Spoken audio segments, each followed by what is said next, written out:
Alhamdulillahirabbil alamin. Allahumma shalli ala sayyidina Muhammad wa ala alihi wa sahbihi ajma'in. Segala puji syukur bagi Allah Subhanahu wa taala. Salawat dan salam bagi Rasulullah sallallahu alaihi wasallam. Alhamdulillah, malam hari ini kita masih dalam manfaat dan nikmat Allah Subhanahu wa taala. Semoga Allah senantiasa menempatkan kita pada tempat jalan yang hidayah Allah, dan semoga kita senantiasa berada dalam taufik hidayah Allah Subhanahu wa taala, dan semoga Allah mewafatkan kita dalam keadaan husnul khatimah. Amin ya rabbal alamin. Bapak Ibu para jemaah sekalian yang dirahmati Allah Subhanahu wa taala. Jadi malam hari ini sebagai pembukaan, sebagai awal kali kita bertemu, maka saya ingin membahas tentang masalah wudhu. Mudah-mudahan dengan ada pembahasan ini nanti kita bisa mengintrospeksi diri kita bagaimana dengan kondisi wudhu yang pernah kita lakukan. Bismillahirrahmanirrahim. Allah Subhanahu wa taala berfirman dalam Al-Qur'an, Ya ayyuhalladzina amanu idza qumtum ilas shalah faghsilu wujuhakum, hingga akhir ayat. Jadi Allah Subhanahu wa taala berfirman dalam Al-Qur'an, wahai orang-orang yang beriman, apabila nak mengerjakan salat, maka iza kumtum ila salah faghsilu wujuhakum, maka basuh wajah. Jadi ini pembahasannya tentang masalah wudu. Apa fadilah daripada wudu itu? Dalam sebuah hadis Rasulullah sallallahu alaihi wasallam bersabda, man tawaddaa lis-shalah fa ahsana wudu'a thumma qama ila shalah fa innahu yakhruju min khati'atihi ka yaumi waladathu ummuh. Orang yang berwudu untuk salat dan menyempurnakan wudunya, dan apabila dia berdiri untuk salat, setelah salat Allah bersihkan dia daripada dosa seperti mana dia di saat baru lahir. Macam tu Allah Subhanahu wa taala membersihkan dirinya. Kemudian ada hadis lain Rasulullah bersabda, man nama ala wudu'in, siapa yang tidur dalam keadaan berwuduk. Ni istilahnya sebelum tidur wuduk dulu sunnahnya. Fa adrakahul maut fi tilkal lailati fa huwa indallah syahid. Tetapi ternyata Allah takdirkan dia itu wafat dalam tidurnya itu, maka di sisi Allah orang ini mati syahid. Itu kalau kita mengerjakan wudhu sebelum kita tidur. Kemudian man tawaddaa ala tuhrin kutiba lahu asyru hasanah. Siapa yang berwuduk sementara dia masih ada wuduk, ini kalau di dalam ilmu fikih itu disebut dengan tajdid wuduk, memperbaharui wuduk. Kita sembahyang maghrib tadi ada wuduk, kini belum batal wuduk kita, nak sembahyang isya kagak kita wuduk lagi, itu namanya tajdid wuduk. Berwuduk sementara kita masih ada wuduk, maka Allah tulis baginya 10 kebaikan. Nah, 10 kebaikan itu fadilah daripada wudu. Ada cerita ini di masa Al-Imam Abi Hasan Syazili. Ada seorang pemuda, beliau datang kepada Al-Imam Syazili rahimahullah, dan pemuda ini meminta kepada Imam Syazili untuk mengajarkan merubah tanah jadi emas. Ini luar biasa yang diminta. Kata Imam Syazili, saya akan ajarkan buat tanah tu merubah tanah jadi emas, tapi dengan syarat kau tinggal dengan saya selama setahun, dan selama setahun itu tidak boleh batal wudu. Batal wudu, wudu lagi, batal wudu, wudu lagi. Dan laki-laki ini memenuhi itu. Berjalan waktu sampailah setahun. Tengok batal wudu, wudu lagi, batal wudu, wudu lagi. Pas suatu hari pemuda ini sedang menarik air. Kalau dulu kan pakai sumur, tarik air ke sumur, dan di dalam air itu ada tanah, dan ternyata di dalam tanah yang ada dalam ember penarik air itu berubah menjadi emas. Jadi kata laki-laki ini tadi, setelah dia menengok tanah itulah berubah jadi emas, maka laki-laki ini buang itu emas balik ke dalam sumur. Dan dia mengadukan hal tersebut kepada Al-Imam Asy-Syadzili rahimahullah. Apa kata Imam Syadzili?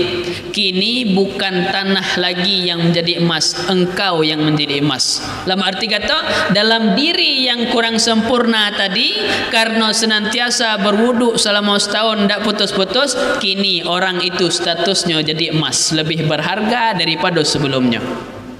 Nah, itu padilah orang yang senantiasa mengkekalkan wudu dan wudu. Kemudian kata Syekh Nawawi Al-Bantani. Syekh Nawawi Al-Bantani ini beliau dari Banten, pindah ke Mekah, wafat di Mekah. Syekh Nawawi Al-Bantani ini adalah ulama dunia yang asalnya dari Banten. Jadi karya beliau itu banyak dikaji di pondok pesantren seperti Nihayatuz Zain, seperti Kasyifatus Sajah dan lainnya. Dan semua kitab beliau ada. Kitab tafsir beliau ada nulis, kitab hadis beliau ada nulis, kitab fikih beliau ada nulis, macam-macam kitab yang ditulis oleh Syekh Nawawi Al-Bantani ini. Nah, kalau masalah hubungan antara keluarga, fikih keluarga, beliau mengarang kitab Uqudul Lijan. Uqudul Lijan itu Syekh Nawawi Al-Bantani. Apa kata Syekh Nawawi Al-Bantani? Kenapa fardu wudu itu cuman wajibnya cuman 4 anggota saja? Wajah, tangan, kepala, kaki. Selebihnya kan tidak wajib. Tengok kan hukumnya sunnah. Kenapa itu? Dikarenakan dari 4 anggota ini adalah sumber kemaksiatan. Wajah sumber kemaksiatan, tangan sumber kemaksiatan, kemudian kaki juga sumber kemaksiatan. Kemudian apalagi kata Syekh Nawawi, ini disebabkan salah satu untuk menghapus anggota kita daripada dosa. Karena dulu dari hasil kisah Nabi Adam alaihi salam dengan buah khuldi itu, maka kata Syekh Nawawi, Nabi Adam alaihi salam di saat menuju ke buah pohon syajarah khuldi itu, beliau menghadap dengan wajah, maka basuh wajah. Beliau mengambil dengan tangan, maka basuh tangan. Beliau dengan kepala hanya tersentuh dengan daun-daun saja, maka cukup dengan cara disapu, dan kaki adalah melangkah ke situ. Jadi intinya bahwa wudu itu untuk penghapus dosa.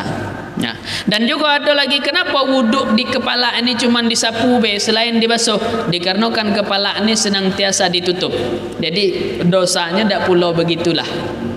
Nah, apa nih kepala nih? Kalau yang lain, mata apa segala macam, itu memang sumber daripada dosa.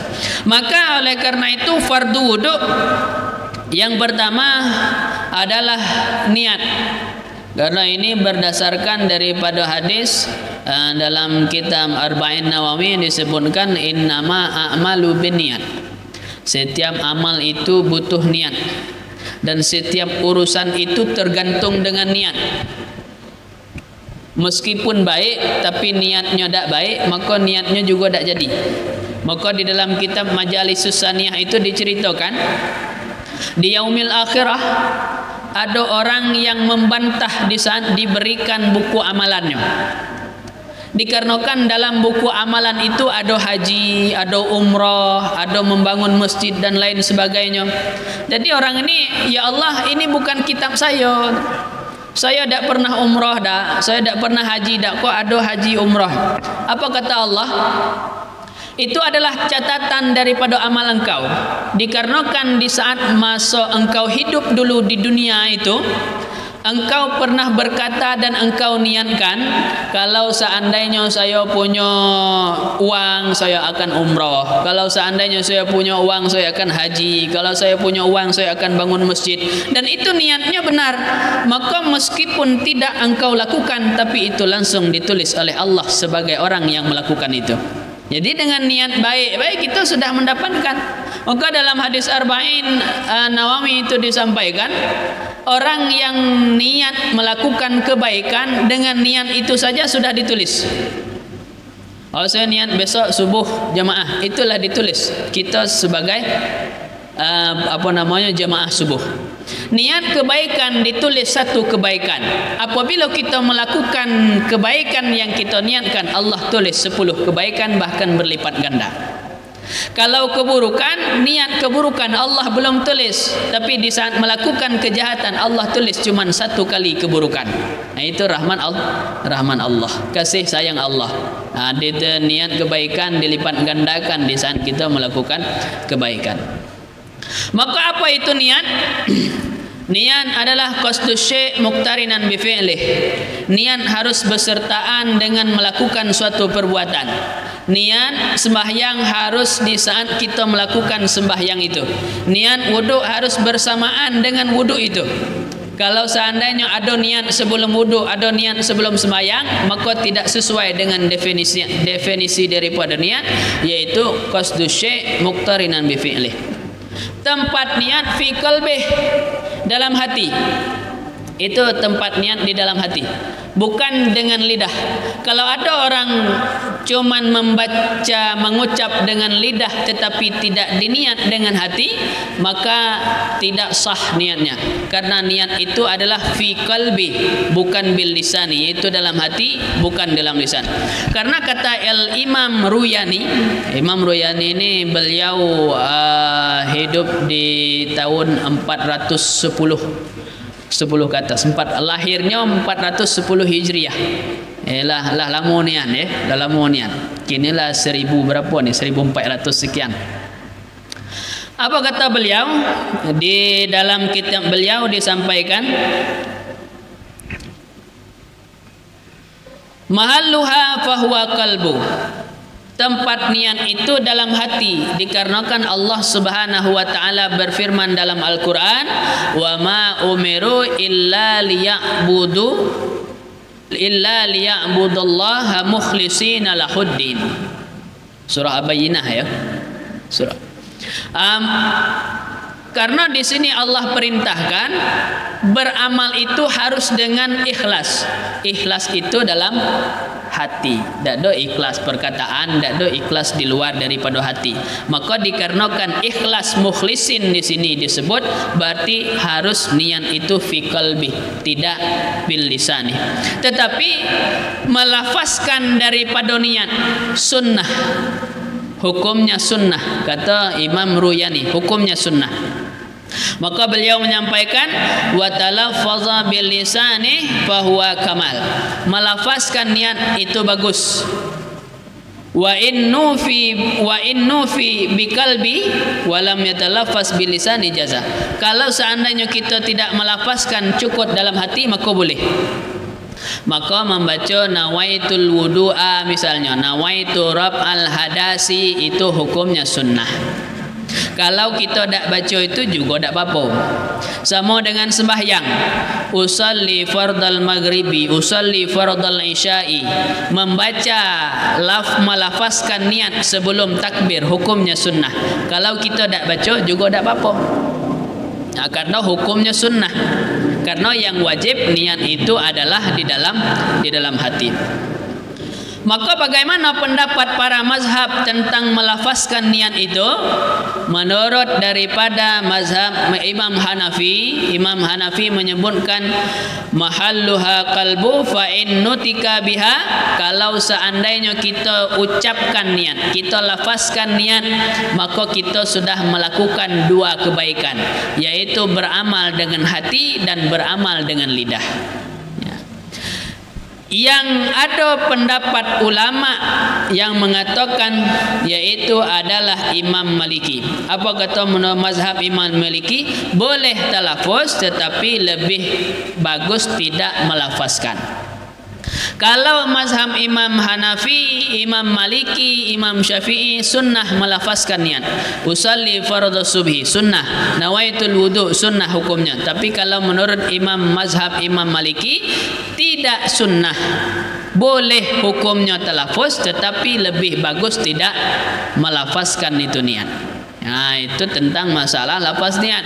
Karena terkadang ini ada sebahagian kita itu orang kalau melafazkan niat tidak sesuai dengan sunnah lagi. Orang melafazkan niat lah tidak sah lagi, tidak ini salah. Nah, jadi itu landasan daripada melafazkan daripada niat. Kemudian apa tujuan daripada niat? Tujuan daripada niat ini untuk membedakan antara ibadah dan kebiasaan. Karena biasanya kita membasuh muka juga. Jadi untuk membedakan mana yang membasuh muka dan mana yang berwuduk, maka penentuannya adalah dengan menggunakan niat. Nah, kalau niat wuduk basuh muka berarti jadi wuduk. Tapi kalau tidak ada niat wuduk berarti cuma membasuh wajah biasa baik.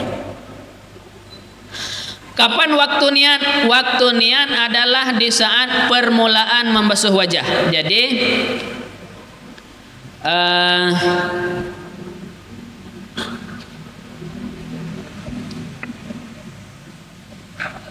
contohnya meja ayo coba. Jadi biarlah dah ya. Ada mic apa? Kalau agak kecil suara tak? Boleh tak? Ya. Tes. Jelas ibu. Ya. Jadi di saat kita nak berwuduk itu, pertama niat itu banyak. Nawaitul wudu'a juga bisa. Nawaitu raf'al hadasi juga bisa. Nah, jadi kalau kita biasa makai nawaitu raf'al hadasi, maka di saat kita nampung ayat nawaitu raf'al hadasi lillahi ta'ala, itu namanya melafazkan niat. Itu melafazkan niat, maka hukumnya sunnah. Nawaitu raf'al hadasi lillahi ta'ala. Di saat kita membasuh wajah pertama kali air mengena di wajah kita, disitulah kita niat dalam hati, saya mengangkatkan hadas karena Allah Subhanahu wa taala. Jadi niat itu di saat air pertama kali kena di wajah, di situ letak niat. Sementara nawaitu raf'al hadasi tadi ini cuman lafaz daripada niat. Kalau kita cuman itu baik, maka niat kita dah sah. Jadi niat yang sebenarnya di saat air kena di wajah kita, kita niat dalam hati, saya mengangkat hadas karena Allah Subhanahu wa taala. Itu namanya niat. Jadi niat itu harus serempak dengan membasuh wajah. Kalau disikau niat, maka dah sah niat. Dah sah niat, dah sah wudu. Jadi niat itu pasiko. Saya mengangkat hadas karena Allah Subhanahu wa taala. Nah, itu tentang masalah niat. Di dalam niat ini tidak ada wajib kita niat fardu dengan ada. Karena ada nawaitu raf'al hadasi istiqbalal kiblati fardu lillahi ta'ala. Jadi fardu lillahi ta'ala itu tidak ada wajib. Yang wajib nawaitu raf'al hadasi. Betul itulah. Saya niat ngangkat hadas, ataupun nawaitul wudu'a, saya niat wudu. Betul itulah. Sementara selanjutnya lagi itu fardhu lillahi ta'ala istiqbilal kiblati fardhan lillahi ta'ala, itu tidak ada wajib. Yang wajibnya sebagai nawaitul wudu'a, nawaitu raf'al hadasi, itulah wajib. Ya, kalau payahnya niat kan. Kemudian yang kedua, fardu yang kedua adalah membasuh wajah. Di dalam membasuh wajah ini, jadi kita bahas sedikit sunnahnya. Sunnah membasuh wajah dari ateh. dari atas. Dari atas mulainya, tak dari samping, tak dari bawah, tapi mulainya dari atas, membasuh dari atas. Dan menampung air sunnahnya dengan dua tangan untuk membasuh wajah. Di saat membasuh wajah sunnah ujung mata ni, sudut mata sebelah hidung dengan tepi ini sunnah dibuat macam ko. Dimasukkan jari dikit, itu sunnah hukumnya. Di mana wajah kalau panjangnya dari tempat tumbuh bulu kepala sampai ke tempat pertemuan rahang dagu ini. Kalau lintangnya lebarnya dari anak telinga ini sampai anak telinga ini, maka dibulatkan. Maka ibu-ibu kalau yang pakai telkung sampai ke siko sementara bawahnya ni nampak, maka ada sah solatnya karena wajah batih ko, maka di bawah ko dianggap sebagai aurat. Maka telkung harus pakai siko. Macam tu juga di atas, rambut nampak dikit, maka ada dosa semayangnya karena rambut termasuk dengan aurat, jadi wajib ditutup. Karena di dalam semayang ibu hanya boleh nampak wajahnya. Dan seluruh bulu yang ada di wajah ini wajib dibasuh. Wajib dibasuh. Kalau jenggot tebal, kalaunya tebal, maka sunnah disela. Selanya itu dari bawah.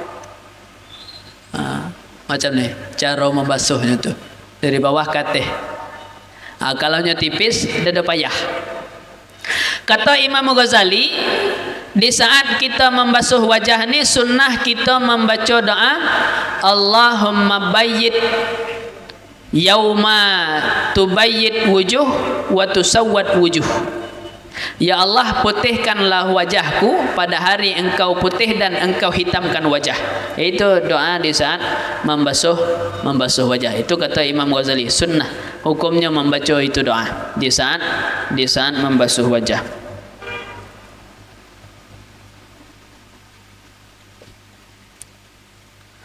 Kemudian yang ketiga yaitu membasuh tangan.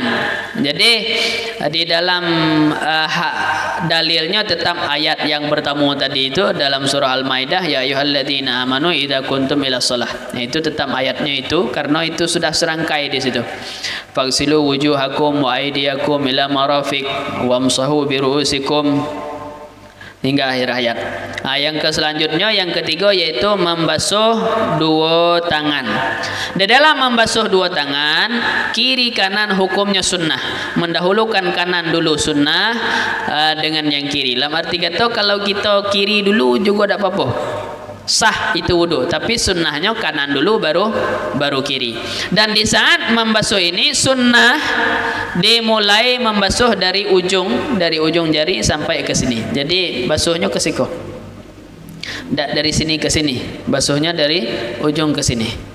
Nah, itu sunnahnya seperti itu karena sesuai dengan ayat yaitu faghsilu wujuhakum wa aydiyakum ila marafiq, dari tangan ke siku. Berarti dari ujung ke siku. Maka sunnah dari jari ke siku. Nah, sunnah dilebihkan. Sedikit. Dan sunnah menyela-nyela. Maksud nyela-nyela itu jari-jari kau disela macam kau. Macam mana cara menyelanya? Basuh tangan kanan buat macam ni. Caranya basuh tangan kiri, sunnah menyela seperti ini. Itu sunnah di dalam membasuh tangan. Jam berapa azan? Tidak, maksudnya kita luangkan untuk waktu bertanya itu po. Ya, lewat 3 ya. Baik, ada kira-kira pertanyaan silahkan sebelum kita lanjut.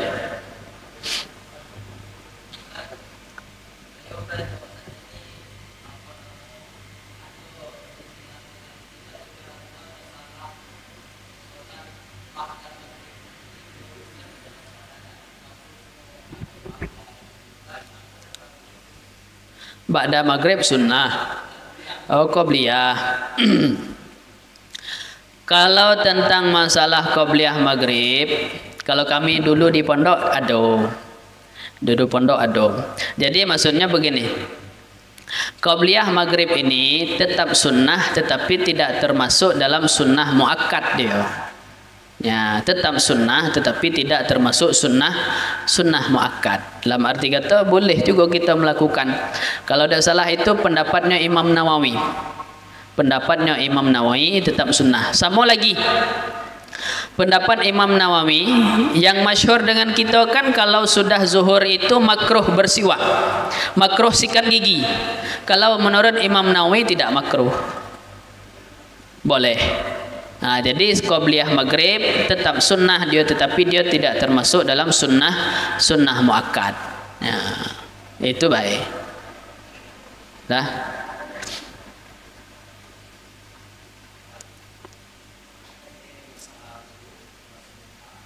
Masalah wajah.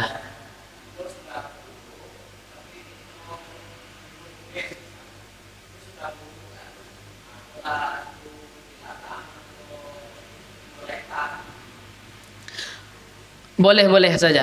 Tidak ada larangan mencukur kumis setelah berwuduk, tidak ada larangan. Boleh-boleh saja. Yang ada hukumnya makruh ngelap wuduk, mengeringkan dengan handuk, itu yang makruh. Kalau nyukur kumis tidak apa-apa, boleh. Ibu-ibu ada pertanyaan?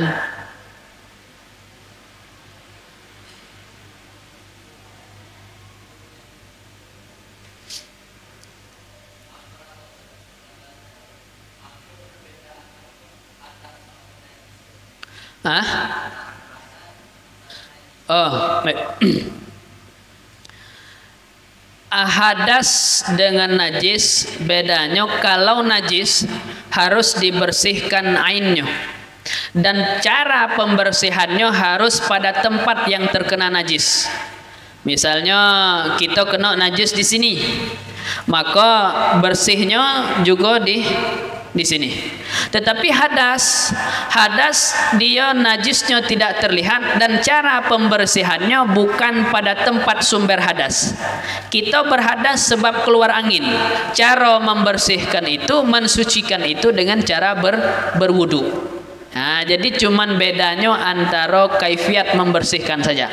Maka di dalam ilmu fikih ada namanya taharah hissiyah dengan taharah ainiyah dengan taharah hukmiyah. Maka taharah ainiyah ini disebut adalah membersihkan najis, taharah hukmiyah itu disebut membersihkan hadas. Nah, jadi hadas ni cuman dianggap najis secara hukum saja, tetapi tidak najis secara ainnya, tidak zatnya. Kalau ainiyah adalah najis secara zat. Nah, itu bedanya apa namanya najis dengan hadas.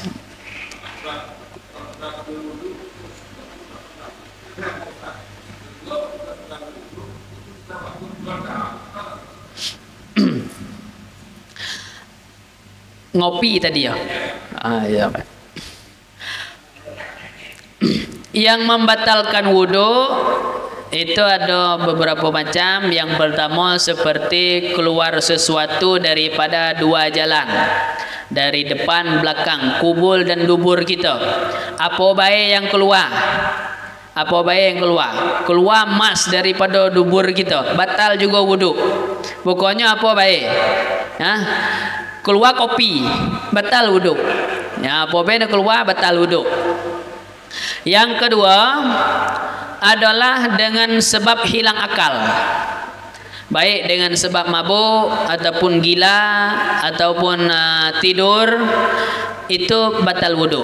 Tetapi kalau di dalam masalah tidur ada wudu yang tidak batal. Contoh wudu tidur yang tidak membatalkan seperti ini. Tidur seperti ini, buntut kita kok tidak ada terangkat, tetap seperti kau. Maka ni tidak ada batal. Tidak ada batal seperti kau. Nak macam mananya. Tapi apabila lah terangkat dikit, itu batal. Karena ada hadis mengatakan mata ini adalah kunci daripada dubur. Jadi mata kau kunci dubur kita. Kalau mata terjelah, dubur kita terkunci. Kalau mata kita tertutup, tertidur, maka dubur kita terbuka. Kalau nya tu buka dikit be keluar, maka ada yang keluar, maka batal wudu. Ya, jadi kalau tidurnya tetap, maka tidak batal wudu. Tapi kalau tidurnya berbaring, tegak, bersentuhan laki-laki dengan perempuan yang bukan mahram, maka batal wudu. Maksud mahram adalah orang yang tidak boleh dinikahi. Nah, kalau kita menyentuh perempuan yang tidak boleh kita nikahi, maka tidak batal. Tapi kalau menyentuh perempuan yang boleh kita nikahi, maka batal. Itu di dalam mazhab Imam Syafi'i. Sebab kalau dalam mazhab Imam Malik tidak batal. Mazhab Imam Hambali, mazhab Imam Hanafi tidak batal. Kalau menurut mazhab Imam Syafi'i, bersentuhan kulit dengan kulit, laki-laki perempuan, maka batal. Selain daripada itu tidak batal.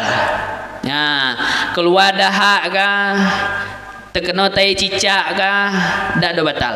Nah, selain daripada 4 tu tidak membatalkan wudu. Jadi yang membatalkan wudu cuma 4 tu baik. Nah, gitu. Alah. Allah alam. Masih ada pertanyaan? Ibu-ibu ada pertanyaan?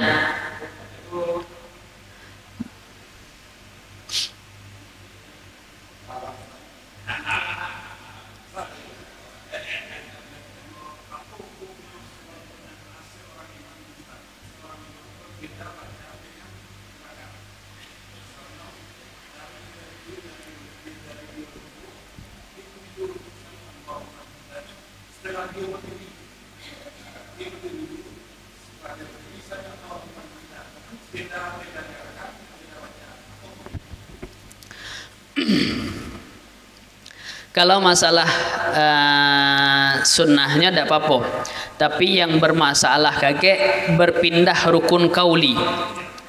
Kalau rukun kauli yang berpindah, maka dia harus sujud sahwi. Berpindah rukun kauli harus sujud sahwi. Contoh, baca tasyahud, Bismillahirrahmanirrahim. Alhamdulillahirabbil alamin arrahmanirrahim. Pueh nunggu asyhadu alla, kok dak ada. Wak baca Fatihah mana nak ketemu asyhadu alla di situ kan? Terbaca Al-Fatihah di saat baca tasyahud, sunnah hukumnya sujud sahwi. Tetapi kalau sunnahnya yang berpindah, seperti misalnya subhana rabbiyal azim terbaca subhana rabbiyal a'la, itu tidak sunnah sujud sahwi.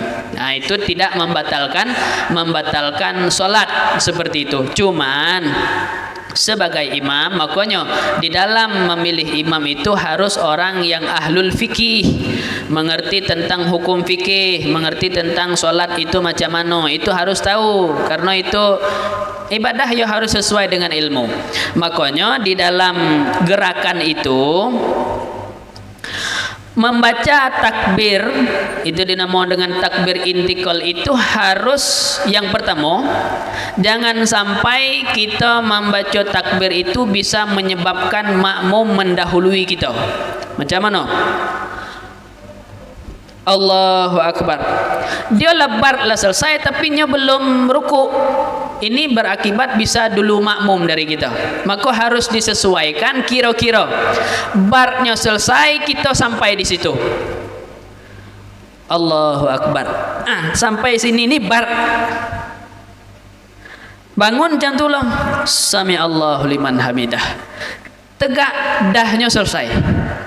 Jangan tiba Allahu Akbar, tiba zikr Allahu Akbar.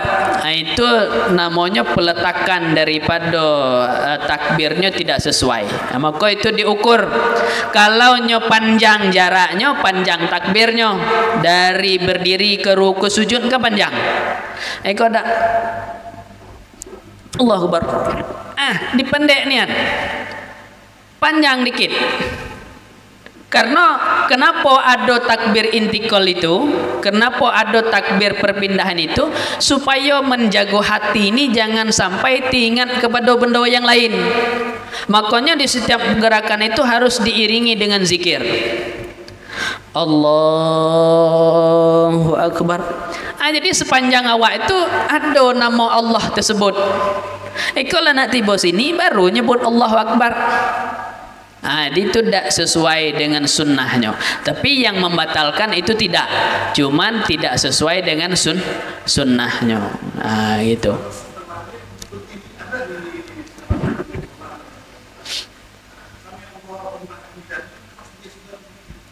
Lah posisi tegak ya. Sami Allahu liman hamidah ya.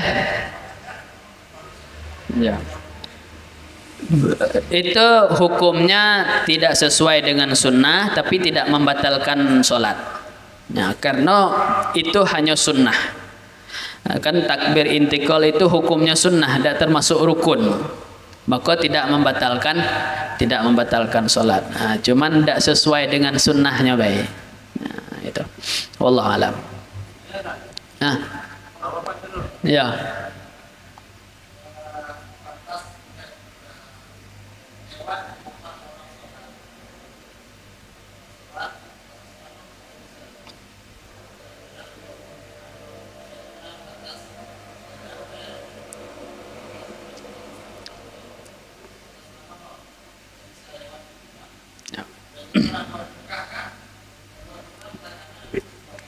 Ya. Dulu masjid kan cuman tanah wakaf, tanah hamparan macam tuh. Tidak ada sejadah, tidak ada apa. Maka di dalam ilmu fikih, di saat kita mau sholat di hamparan itu sunnah meletakkan satir, yaitu penutup kayu. Kalau kita nak sholat sini, buat batihnya di situ. Sholat siko jangan lewat situ boleh. Maka kalau ada sejadah macam ni, berarti batihnya ya sejadah ni sebagai batasnya itu. Kalau kita sholat sini, berarti sejadah ni boleh dilewati karena sudah dianggap sebagai batasan itu tadi. Kalau tidak ada batasan, cencang kayu ataupun letak apa kita punya sal apa sebagai pembatihnya.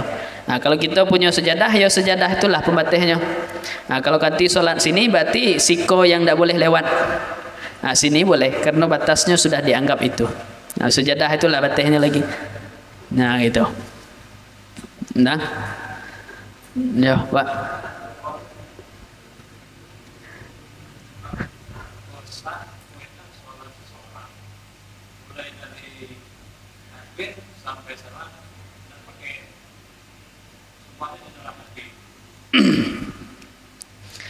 Di dalam sholat ada rukun qalbi, yaitu niat.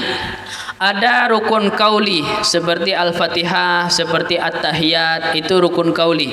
Ada rukun fi'li seperti ruku segala macam. Yang fi'li tetap kita kerjakan perbuatan, yang niat tetap dengan hati, yang kauli harus diucapkan. Kalau yang rukun kauli tidak diucapkan, maka sholatnya tidak sah. Karena itu rukun kauli. Makanya di dalam membaca rukun kauli seperti Al-Fatihah, tidak terlalu keras sehingga bisa mengganggu orang samping, tidak terlalu kecil sehingga awak dewek tidak ada terdengar. Bismillahirrahmanirrahim. Alhamdulillah. Itu kan macam tu. Masuk ya. Itu tidak cukup waktu kan. Jadi macam tu. Jadi rukun kauli harus diucapkan. Kalau tidak diucap, dah dosa. Wallahu alam bisawab. Jadi sekian. Wabillahi taufiq wal hidayah. Assalamualaikum warahmatullahi wabarakatuh.